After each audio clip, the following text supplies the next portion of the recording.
Welcome everyone. This will be the first ever XRP update from the Baltic Sea. I am heading from Estonia to Finland. It's going to be a 2 hours journey, so I want to take you with me on this journey. I am inside the cruise. Here is actually a nice background. It is in fact extremely cold outside. I can show you more about the sea. Right there you can see the color of the sky. It was snowing a couple of hours ago. I had to wake up 6 in the morning to get this boat. It's actually right now 7 in the morning.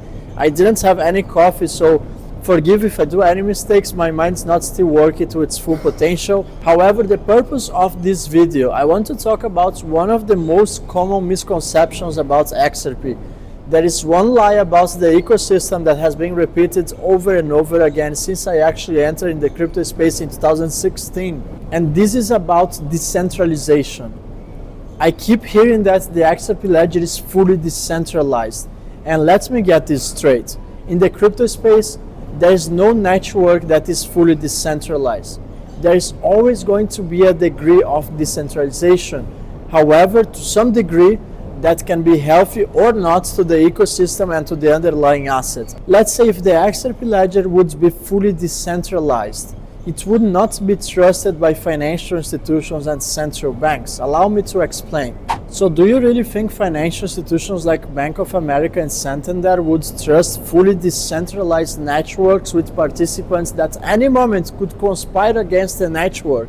In other words, nodes and active participants could all conspire against the network, hijack payments, and actually create a huge mess.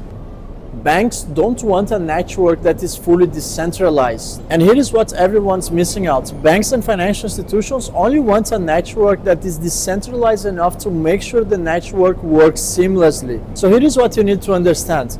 There is no fully decentralized network. There is always going to be a degree of centralization. However, the XRP Ledger has indeed a decentralized nature. If we create a scale of decentralization where here is fully decentralized, which basically doesn't exist, and here is fully centralized, we could argue that the XRP Ledger is like a 7 out of 10 in terms of decentralization, which is enough for financial institutions to trust the network. And if we compare that to BTC, BTC would be a 3 in terms of decentralization. And here's the flaw with BTC. It only takes a 51% attack to hijack the network and cause a massive mess that you can possibly never recover. Bitcoin maxis hate this subject because a 51% attack on BTC could actually increase the supply way over 21 million BTC. All it takes to create catastrophic consequences on the BTC network is a 51% attack where some of the largest mining pools come together and actually conspire against the network. And here is how it differs from the XRP Ledger, which by the way is also known as RPCA, Ripple's Protocol Consensus algorithm. In order to gain control over the network and achieve something malicious, you would need to overtake 80% of the network versus 51% on BTC. In other words, to make any substantial change on the way the XRP Ledger operates, you need to gain control over 80% of the validators. In other words, to achieve something malicious on the XRP Ledger, you need to gain control over 28 out of the 35 validators located in independent locations across the world. And it's also important to mention that not only you need to gain control over 80% of the validators, but you also need to achieve it for an extended period of time. It takes in fact at least 2 weeks to implement any substantial change on the network. And you could say, well, all it takes is 28 validators to hijack the network. So let's now imagine of a scenario where 80% of the validators tomorrow agree that they want to burn the XRP Escrow. Now think about this scenario. In theory, Ripple owns the XRP Escrow. If you follow my channel, you know I have a different vision. I 100% believe the Escrow is no longer in possession of Ripple. There's 2 votes. Let me try. Do you see IMF holding crypto assets in the future? Oh, they're over here. That's easier. You want to take one? Go for it.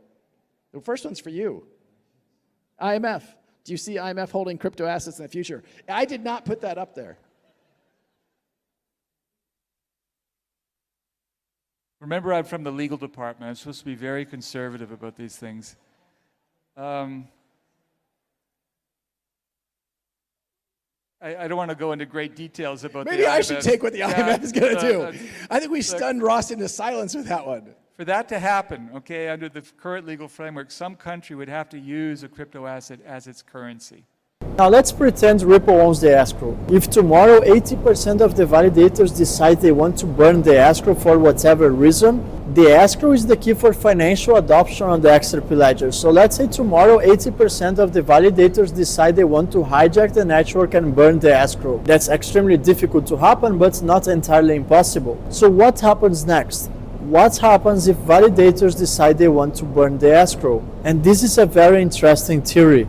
If validators decide they want to burn the escrow and Ripple doesn't accept the change, Ripple can't prevent malicious participants from conspiring against the network, just like I explained, and deciding to burn the escrow. If they don't accept the change, the escrow is going to be burned anyways. If they don't accept the change, then the network is going to fork. We're going to have two different versions of XRP. Similar to what's happened previously on the BTC network, where we have different versions of BTC.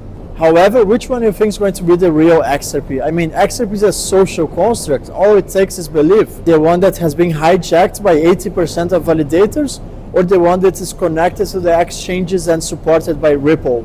And this is precisely why a small degree of centralization is healthy for the network.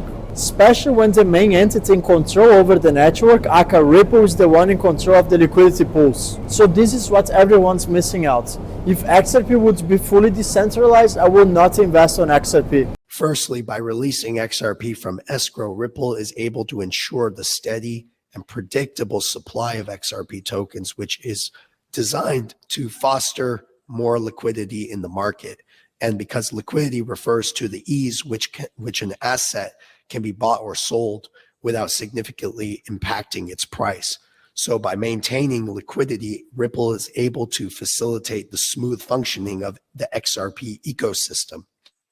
And that makes it more attractive to investors, traders, and potential partnerships. And that's what this is all about. Second thing to look at is releasing XRP from escrow enables Ripple to distribute XRP tokens to various exchanges and institutions, thereby increasing accessibility to the cryptocurrency itself. And that is the broader narrative, because it makes the broader availability of XRP and it encourages more exchanges to list the token, which then in turn expands its reach and utility, which is the goal here.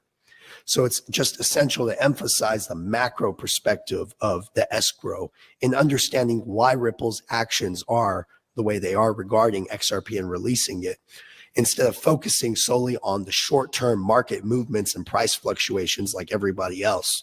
And that's what he's talking about, the noise, you know. Again, you know, the larger goal of Ripple is to establish XRP as a versatile and widely accepted digital asset as a real world utility. And that's exactly what the escrow is doing there, the release of XRP tokens. This ensures sustainability and long-term adoption where financial institutions can trust the network. This was today's lesson about decentralization and how the XRP Ledger actively works. I hope you enjoyed this lesson. I remain 100% bullish on XRP adoption. Let me know in the comments if you made this video to the end. Thank you everyone.